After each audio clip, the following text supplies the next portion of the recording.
দেখো এই অঙ্কটা বলা আছে 5 বছর পূর্বে, ভাবো আজকের ডেটে না, 5 বছর আগেকার কথা বলছে।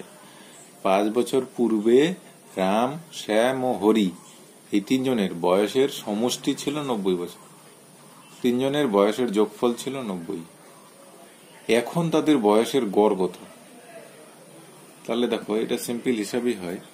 দেখো 5 বছর আগেকার কথা বলছে, তাই তো? তিনজনের বয়সের যোগফল ছিল রাম,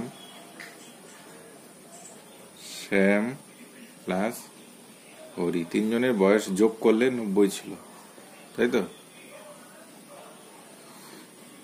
এখন তাদের বয়সের গড় কত? তার মানে 5 বছর আগে ছিল তিনজনের 90, তাহলে এখন তিনজনের বয়স কত হবে? রামের বয়স 5 বছর বাড়বে, শ্যামের বয়স 5 বছর বাড়বে, হরির বয়সও 5 বছর বাড়বে, তাই তো? তিনজনের 5 বছর তো বাড়বে।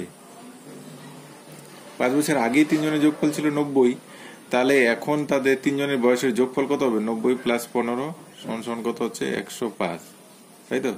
তাহলে টোটাল বর্তমানে তিনজনে রাম, শ্যাম আর হরি তিনজনের বয়সের যোগফল হবে 105। তাহলে ওদের বয়সের গড় কত বর্তমানে? তাদের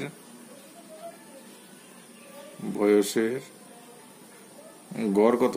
105 তিনজনের মিলে 3 দিয়ে ভাগ করো, কত হচ্ছে? 3 তিরিকা 9, 15, 3 5 15, 35 বছর। এটাই অ্যান্সার। সিম্পল। এখানে বলা আছে যে 5 বছর পূর্বে রাম, শ্যাম ও হরি তিনজনের বয়সের সমষ্টি ছিল 90 বছর।